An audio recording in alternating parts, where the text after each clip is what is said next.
welcome back to the Water Online Show. This is the Business of Water, brought to you by Water Online, the leading online destination for the water and wastewater market. This is the show where we dive deep into the latest trends shaping the future of water utilities. Today, we're talking about one of the biggest shifts happening in our industry, the digital transformation of AMI and metering. Utilities around the world are moving beyond simple meter reading toward fully connected, data-driven operations. Advanced metering infrastructure is no longer just about collecting usage data.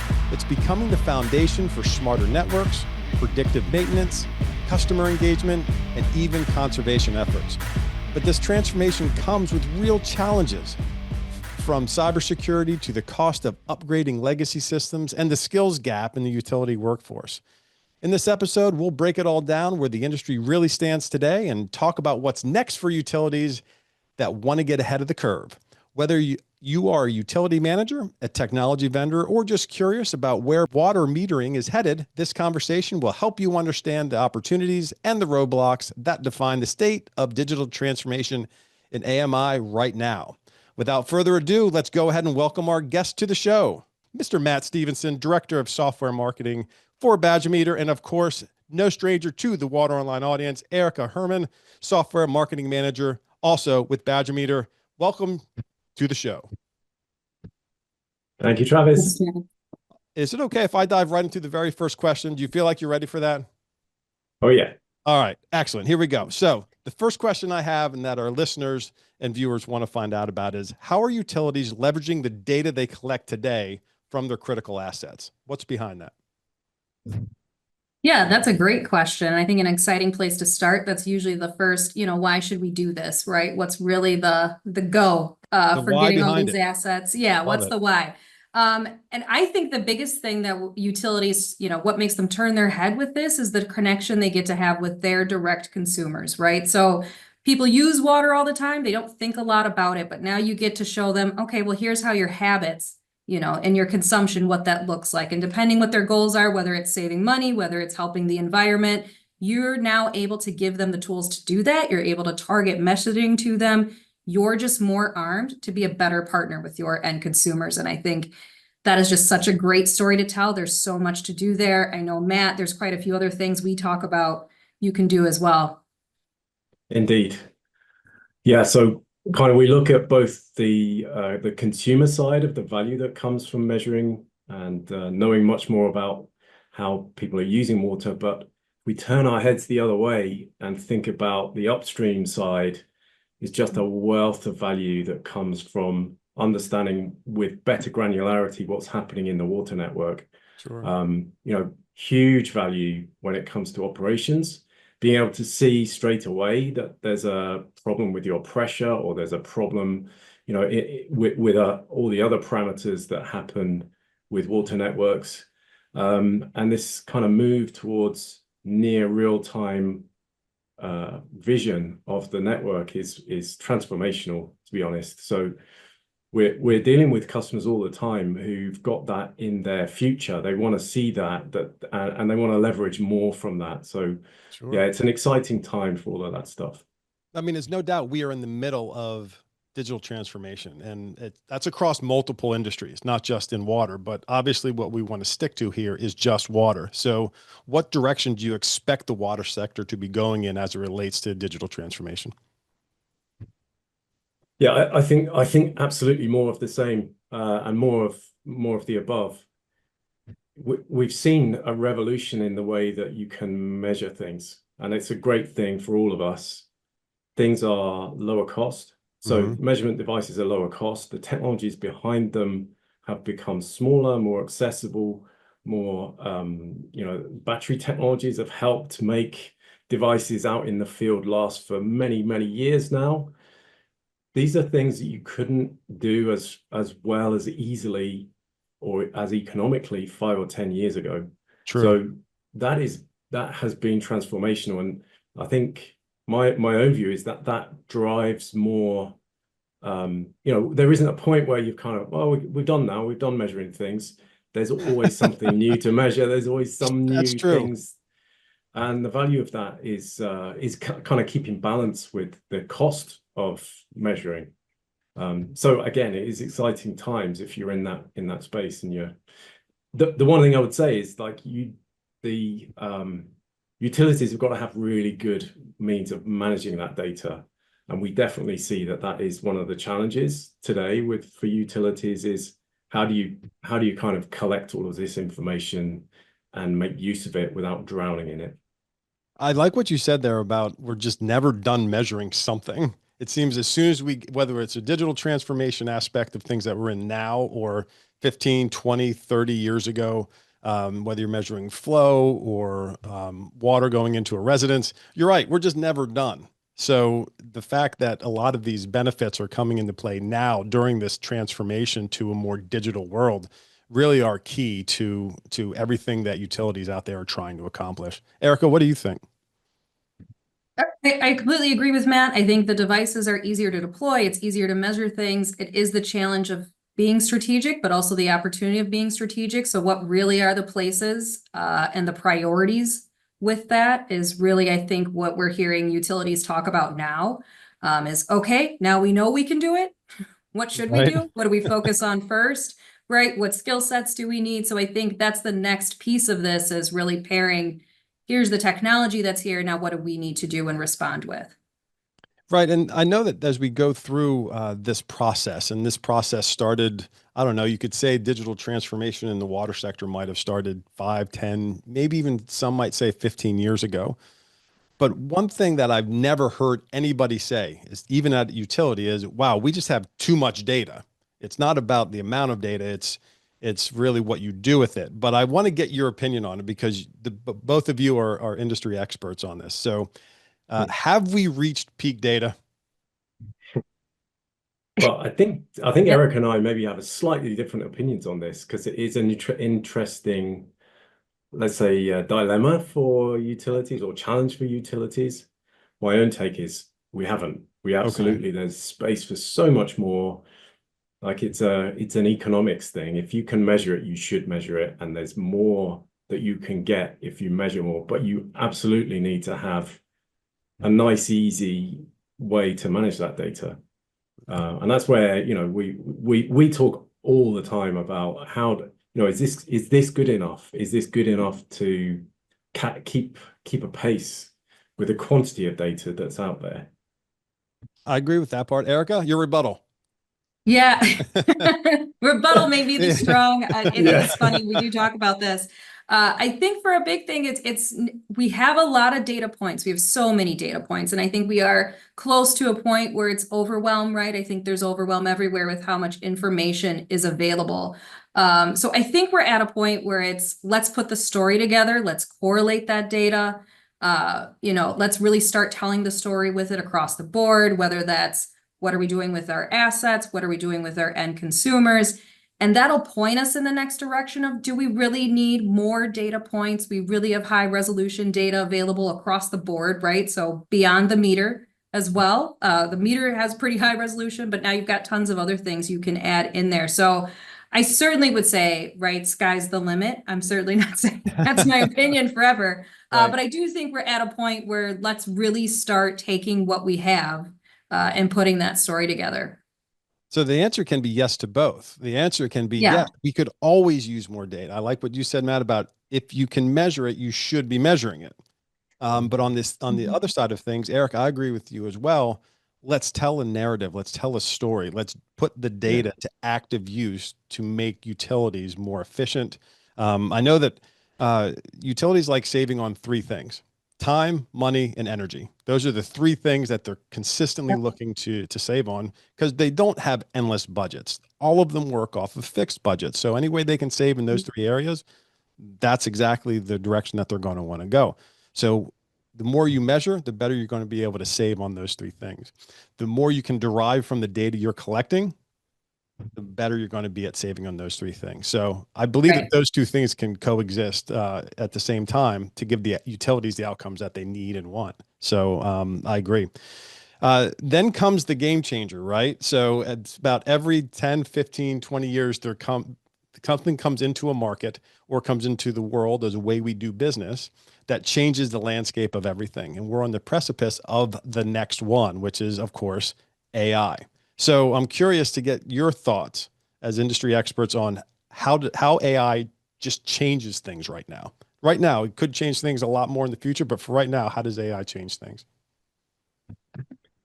I mean, that is a great question. And that's the billion-dollar question, if you like, Right. because I think not just in the water sector, but in our lives, we're kind of questioning how big or how significant AI is going to be as a change. So I think our take on AI is maybe quite a sensible one, that there's huge value in it, but we need to move forward with it with caution. And that's because maybe there's some risks with AI. So making sure that we're moving and developing things with all the good that you can get from AI is the kind of the badger meter direction.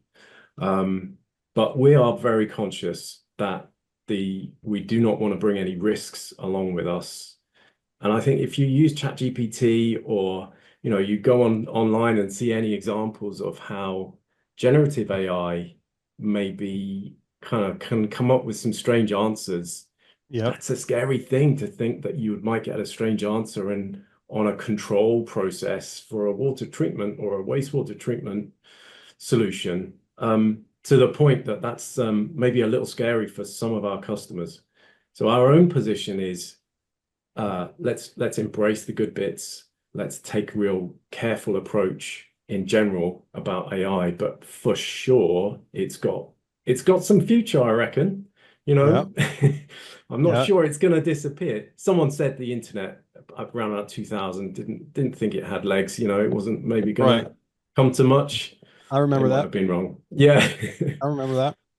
I remember when they talked about, I think it was one of the cable channels talked about the top 10 things from the 90s, right? And I'm thinking, oh, it's going to be the internet. The internet's going to be number one. It changed everything, changed the world forever. The internet was number two. Seinfeld was number one, oddly enough, and I don't quite know how that happened. Yeah. But that's just right, CDs, exactly. So Yeah. I'm with you on that thought. So it's you do get some weird answers when you plug. We get it from a marketing standpoint and a content standpoint. If you plug something into Chat GPT, you may get some good things coming out of there, but you also, at the same time, you might get some things that are pretty off base and a little weird because you don't know where it's pulling the information from. So that's an interesting take on it. Erica, what do you think? I agree. And I certainly, from our utility customers, we've taken a sensible approach because I think that's what utilities appreciate, right? As you said, efficiency. They really don't have the time for the guess and check. Yeah, right? exactly. Mode of doing things, right? So we want to make sure anything that we're doing, it's not AI for the sake of AI and coming out with, a flashy concept, right? Just to push out there. We want to make sure it makes sense for them. That's certainly our position. When I talk to our customers now, not necessarily about what we're doing, but just in general, it's start simple, right? A lot of them have training issues, right? They have new people coming on board. So I think when we jump to AI, we sometimes jump to these huge, things you can do with it, which are great. That is where the world is going. We will go faster from a technology standpoint and being able to pull data together, which is outstanding. But there's some very practical wins that I think utilities could start realizing, that maybe they're not the industry that normally picks those things up quick, but hey, get good at writing prompts, practice it with training, with coming up with simple ways to answer questions or emails that you don't now have to think about. Getting good at prompt writing, thinking of those things, that's what's going to drive your utility forward to where you're more comfortable. You understand how to use those things when it's tied to the things that really matter and are impactful in your utility. So like Matt said, it's sensible, practical. You can start with those things and get better at it. And, vendors, I hope, come along with them. We're certainly taking the approach of being cautious with our customers. So what you're saying, and I agree with this, Erica, is grow with it. Don't jump out there with both feet and then try to pull it along with you and hope that it gives you all the precise information that you need, because utilities, let's not make no mistake, utilities need precise information and data. Absolutely. But just be cautious and the basics first and then onward. Matt, you were about to say something. Yeah, I was kind of going to add to that there's, when you look at the spectrum of solutions that are available around AI, it's easy to kind of be diverted a bit by ChatGPT, large language models, generative AI, because it's so in your face as an opportunity to do things differently. But there are a wealth of other, still in the bracket of AI techniques, that are much more kind of easier to get your head around. How did it come to this answer? You know, that are, I think, far more accessible for utilities, far more accessible to see, okay, well, we could adopt that, and the risk of adopting that, it's not going to go off and say crazy things to our customers. It's, Right. you know, it's helping us, it's helping with those three things that you said. All the things that we're working on are about making life more efficient, reducing energy costs, and saving time. Like that, they should be the good outputs that you get from AI. So yeah, there's a whole world of other things within the bracket of AI that are far less risky to adopt, that we are also focused on. Well, I want to go down I want to go in that direction here. So we've started the show and gone through the middle of the show, and we haven't mentioned Badger Meter specifically. And it's important that we do so, because there's some exciting things happening at Badger Meter. So I want to give each of you a chance to talk about what you specifically are working on, and all of the great things that Badger Meter is working on now and introducing this year and going into 2026, what lies ahead. So Erica, why don't we start with you on this? What exciting things is Badger Meter working on in the space of AI, or in any other aspect that your customers look to Badger Meter for? Sure. So I would say, you know, the way we're approaching AI is to build it into what we already would be doing and pushing forward as goals for our customers, right? So AI is not our goal. It's still helping our customers. Right. It's great Right. that we can leverage AI to do that better. Sure. I think some of the really big things, engaging with the end customers helps utilities meet their goals. It helps them be more efficient, right? The utility be more efficient. It helps their end customers really drive a better relationship with water utilities. We know that customer satisfaction is not just an intrinsic goal now, right? Those are real things that utilities are being measured on. And we want to make sure that as those regulations increase, the pressure increases to those utilities, some of that can be offset, or a lot of it hopefully will be offset with really making sure we have tools that help them engage with their end customers, and that they're able to effectively use the data that they have, the not too much of data that they have, the perfect amount to be exact. Yeah, like the perfect porridge, right? Yes. So that makes sense, because they have stakeholders to answer to. Their stakeholders are the ones that pay the water bills. So the way that Badger Meter is approaching it is to partner with them to have you both serve the end user. Absolutely. I think is fantastic, and exactly what the market is in the industry is asking for. Matt, what about you? Yeah, I mean, I suppose I wanted to add, we're working on such a spectrum of different things. It's very much an exciting time for us, and I think an exciting time for the industry. If you're in that space, if you're in the take data and do something with it space, which Eric and I are on that every day. That's our jobs. You know, it's exciting, but there are so many different angles that we are trying to move toward. If you look at the evolution of Badger Meter over the last 5-10 years, how we've moved, you know, we're still very much a metering company, but we've got such a set of different arms that are very focused, very specialized, in different aspects of supply of water. The wealth of data that we've got, it makes great business sense for us to try to do the next steps with that data. So we are across many parts of that, looking at how do we leverage that data for our customers. We get those three important things for them. We want our customers to feel that they've made a great investment with buying our technologies, and also helping them manage the data that comes out of those devices, so that they're solving the real problems that exist, real problems that are existing everywhere around, you know, the well-trodden path around, or well-trodden problems that are with water supply, wastewater.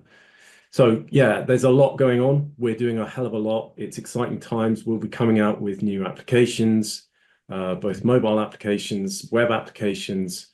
that really move us forward, and we hope move the industry forward as well. Very proud of the close connection and close relationships that we have with customers who are kind of pushing us to do these things as much as we wish to do them ourselves. I have no doubt, and I know that the market, the industry expects nothing less from Badger Meter. Yeah. So on that note, if somebody in the industry wanted to learn more about not just what Badger Meter has now, but what you have coming up, what's the best way for them to get in contact with you?